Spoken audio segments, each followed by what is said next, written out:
जाए, इसका काम पूरा हो जाए तब न इसकी बारी आएगी। मैं जब भी इनके सामने खड़ा होता हूं तो मैं केवल प्रभु के मुख को देखता रहता हूं और आज तक मेरे नेत्र भर नहीं पाए हैं प्रभु, इसलिए मैंने आज तक कभी कुछ कहा ही नहीं इनसे। दर्शन तृप्त न आज लगी, प्रेम प्यासे नयन। और आप कहने के लिए कह रहे हैं तो आज पहली बार कहूंगा। गुरु जी बोले क्या कहोगे? भरत जी बोले मैं जानू निज नाथ स्वभाव, अपराधी हूं पर भरत जी कहते हैं मैं अपने प्रभु के स्वभाव को जानता हूं। क्या? मेरे भैया अपराधी पर भी क्रोध नहीं करते हैं, ये राम जी का स्वभाव है। अपराधी हूं पर कोह न खाओ। और यहां मैं निवेदन करूं, जिसके साथ रह रहे हैं उसके स्वभाव को जानने का प्रयास करिए। एक बार स्वभाव यदि समझ में आ गया फिर व्यवहार करने में कठिनाई आने वाली नहीं है। भरत जी यहीं से प्रारंभ हुए। मैं जानू निज नाथ स्वभाव। गुरुदेव मैं आज भरी सभा में कहना चाहता हूं, मैं इनका भाई हूं। मेरे भैया ने आज तक कभी मेरा मन नहीं दुखाया। कबहू न कीन मोर मन भंगू। अरे बचपन में जब हम लोग खेलते थे गुरुदेव, तो ये वही रघुनाथ जी हैं जो इस पापी भरत को जिताने के लिए स्वयं हार जाया करते थे। हारे हो खेल जिता वही मोही। अब पूरी अयोध्या में घूम घूम कर कहते थे मेरे भरत ने आज मुझे हरा दिया। प्रभु आपसे केवल 3 बात कहनी है। लक्ष्मण को वापस भेजिए, मुझे साथ में रख लीजिए। दूसरी बात, आप तीनों वापस चले जाइए, मैं शत्रुघ्न वन में रह जाऊंगा। तीसरी बात, आप मां को लेकर वापस चले जाइए, लक्ष्मण शत्रुघ्न के साथ हम तीनों वन में रहने को तैयार है प्रभु। ये 3 बात। अब जैसे भरत जी ने 3 बात कही, राम जी सोच में पड़ गए कि मैं क्या कहूं भरत जी को। और जैसे भरत भैया ने भगवान के मुख को देखा, तुरंत पांव में लौट गए और कहे प्रभु मैंने जो कहा सब भूल जाइए, मैंने कुछ नहीं कहा आपसे है? अब मैं बोलने जा रहा हूं। जेहि विधि प्रभु प्रसन्न मन हो, करुणा सागर कीजिए सो। देखिए बात बहुत सूक्ष्म है। बोलूं कि रहने दो? बुरा न मानिएगा। घर में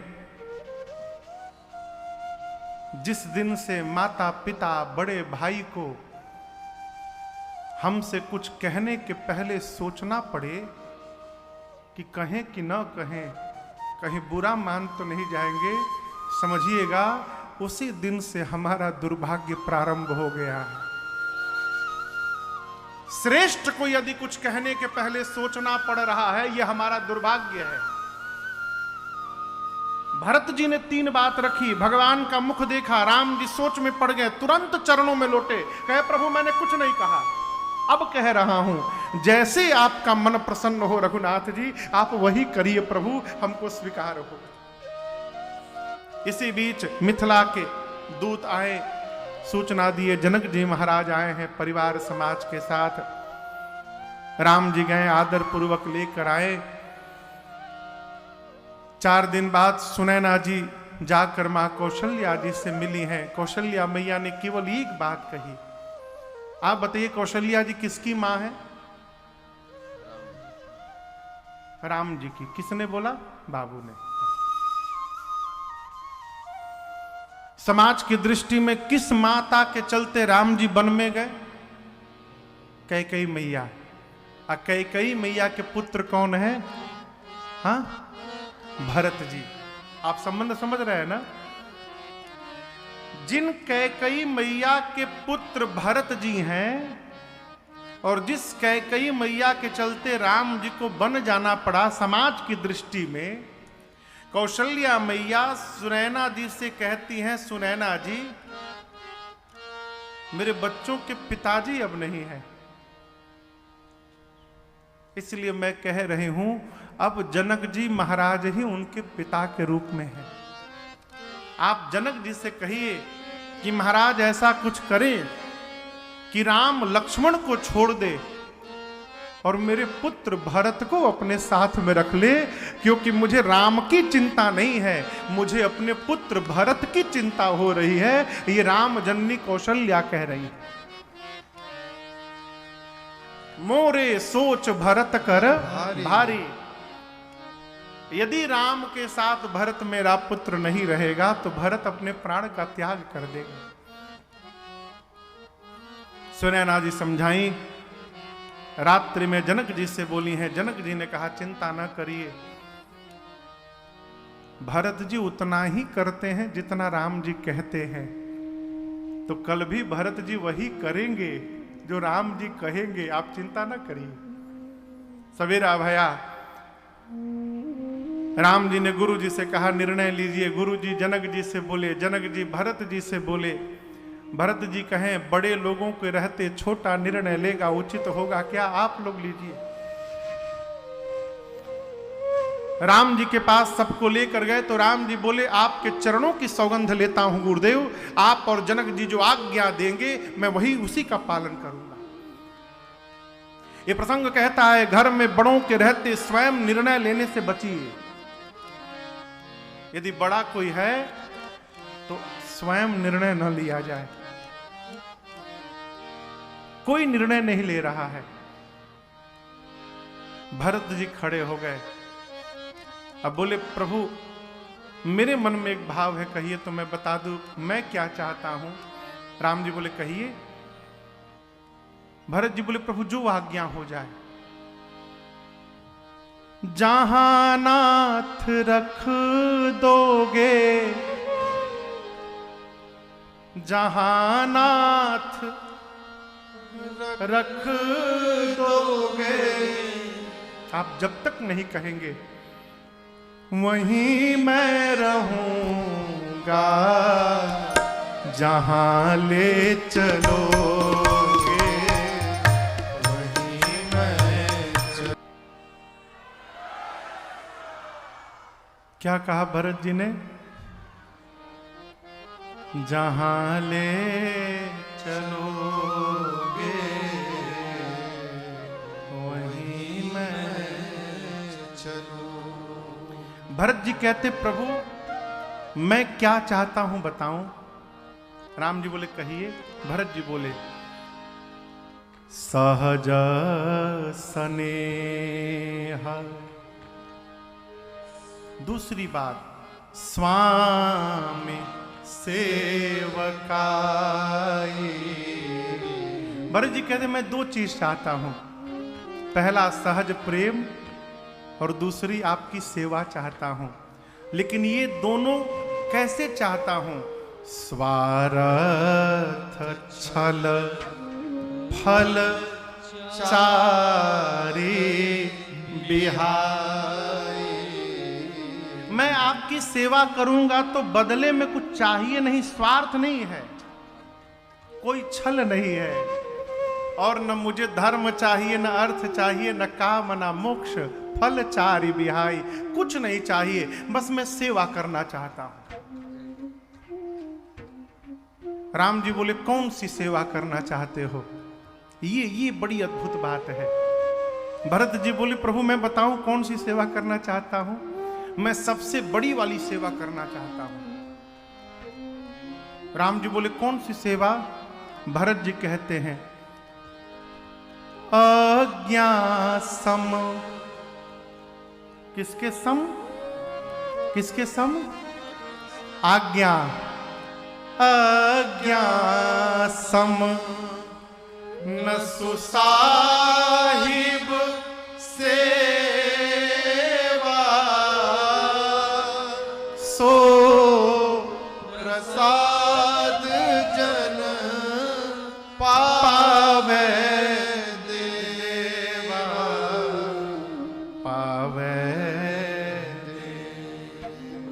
भरत जी कहते हैं भैया श्रेष्ठ की आज्ञा का पालन करना, इससे बढ़कर श्रेष्ठ की दूसरी कोई सेवा नहीं।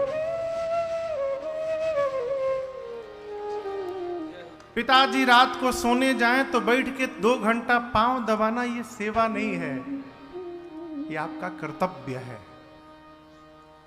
कल्पना करिए, कई लोग गुरु जी को तो मानते हैं परंतु गुरु जी की नहीं मानते हैं। आप समझ रहे हम क्या कहना चाह रहे हैं?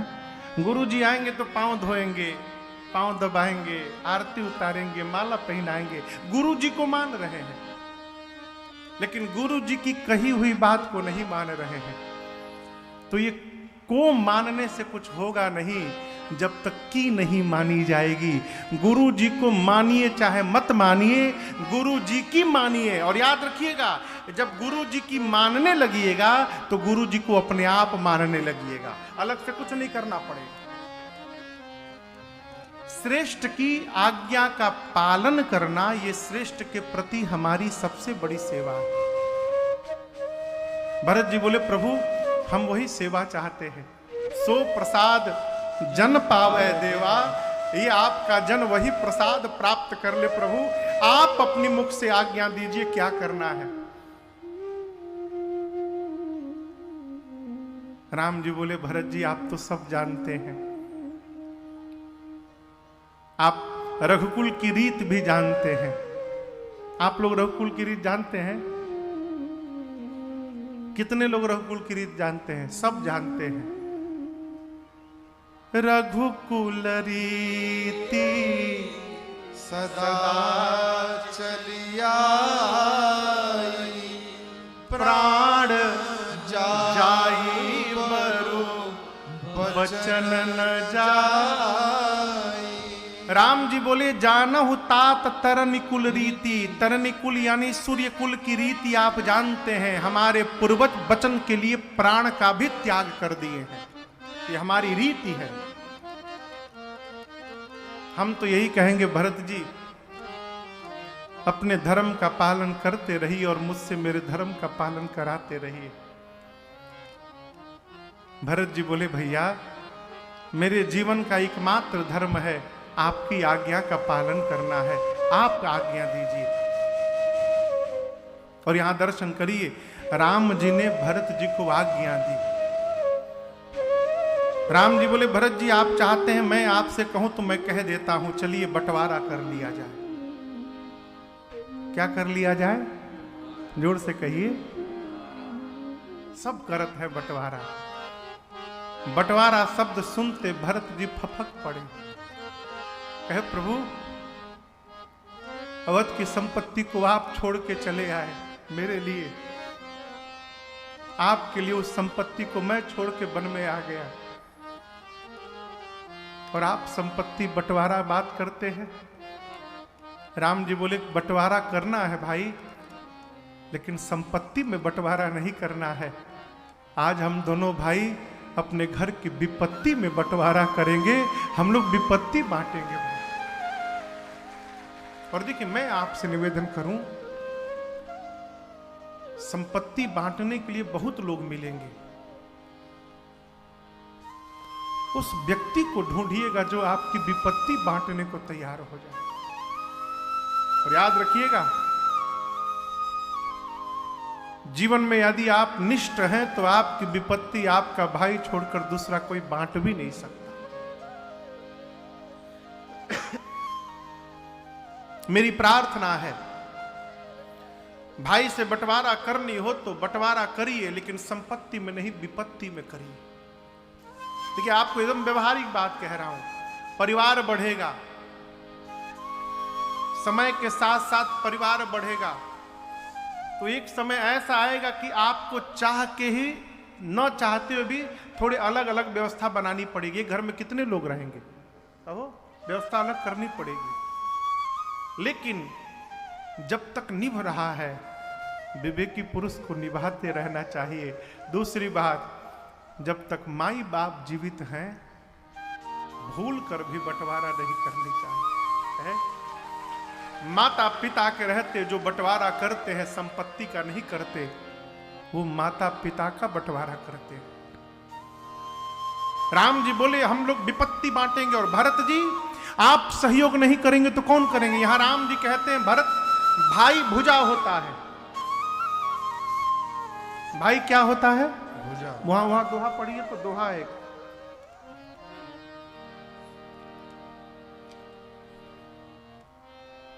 होए कुठाय सुबंधु सहाय, उड़िया ही हाथ असहनी हूँ के धाय।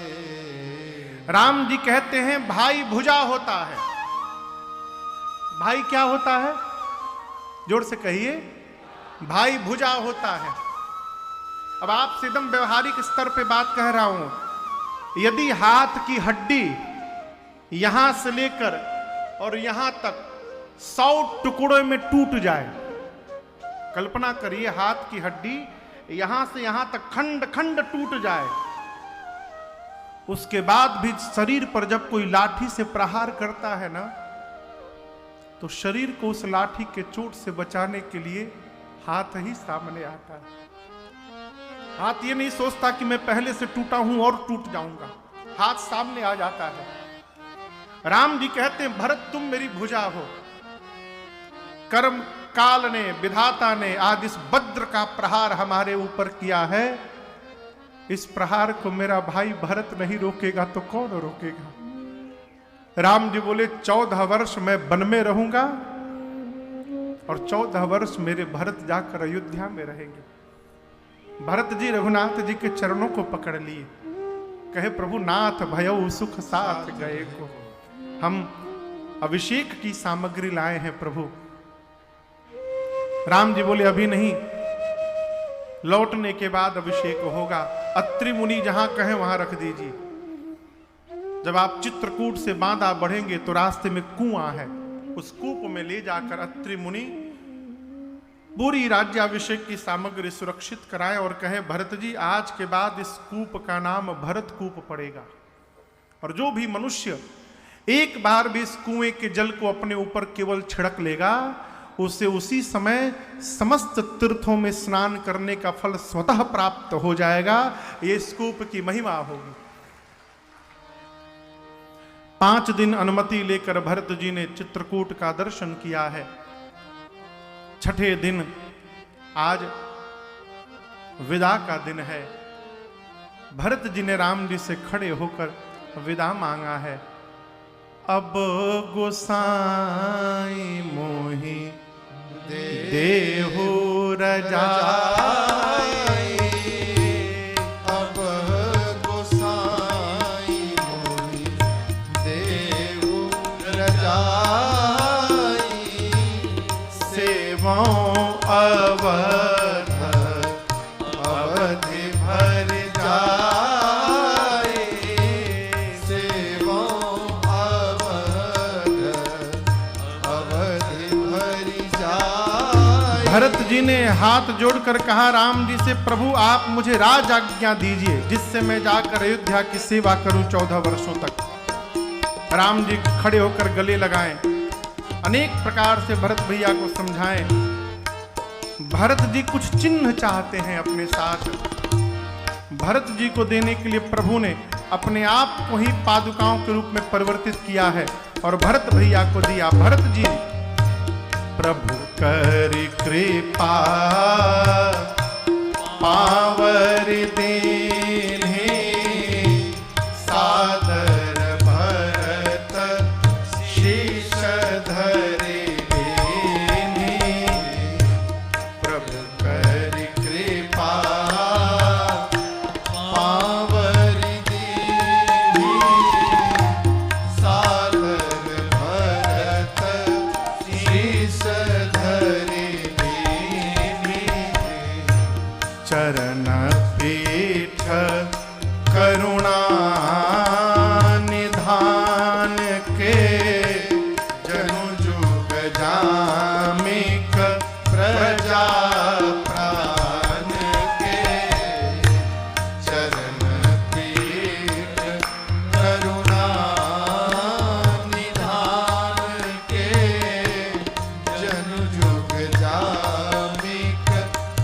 जा प्राण के भरत मुदित अवलंब लहे दे अस सुख जस सिय राम रहे ते भरत मुदित अवलंब लहे ते अस सुख जस सिय राम रहे ते। गोस्वामी जी कहते हैं कि जैसे प्रभु ने पादुकाओं को भरत भैया को समर्पित किया है, भरत जी ने पादुकाओं को सिर पे धारण कर लिया। क्यों? भरत जी को ऐसा लगा मानो पादुकाओं के रूप में साक्षात श्री सीताराम जी ही अयोध्या वापस जा रहे हो। विदा के समय दोनों भैया गले मिले हैं और दोनों समाज, अवध एवं मिथिला के समाज को यथा योग्य दंड प्रणाम करके प्रभु ने विदा किया है। चित्रकूट से 9 दिन चलते चलते भरत जी दोनों समाज के साथ श्रीधाम अयोध्या में पहुंचे हैं। और यहां दर्शन करिए, जाने के साथ भरत जी ने पहला काम किया क्या? प्रभु की पादुकाओं को अयोध्या के सिंहासन पर विराजमान कर दिया। नित्य उन पादुकाओं की पूजा करते हैं। नित्य पूजत प्रभु पावरी प्रीति न हृदय समात मांगी मांगी आयसु करत राज काज बहुमान। गोस्वामी जी कहते हैं भरत जी नित्य पादुकाओं की पूजा करते हैं और कोई भी निर्णय लेने से पहले भरत भैया पादुकाओं से जाकर अनुमति मांगते हैं और पूछ पूछ कर व्यवहार करते हैं। जनक जी महाराज 5 दिन रुककर राजपाट की व्यवस्था सुदृढ़ करवा करके अपने समाज के साथ मिथिला गए। भरत भैया सोचे कि मेरे भैया वन में रह रहे हैं और मैं महल में रहूंगा। गुरु आज्ञा लेकर नंदी ग्राम चले गए। जब रात्रि में सोने के समय आया तो सोचने लगे भैया तो धरती पर सोए होंगे, मैं भी धरती पर सोऊंगा तो सेवक स्वामी की बराबरी हो जाएगी। भरत जी धरती में गड्ढा खोद के उस गड्ढे में सोने लगे। स्वामी से नीचे रहना है। भरत जी के इस जीवन को देखकर पूरी अयोध्या भरत भैया की जय जयकार करने लगी है। यहां पर गोस्वामी तुलसीदास जी महाराज अयोध्या कांड की कथा पूरी करते हुए कहते हैं, सिया राम प्रेम पीयूष पूरन होत जनमन भरत को मुनि मन अगम जम नियम शम तम विषम व्रत आचरत को दुख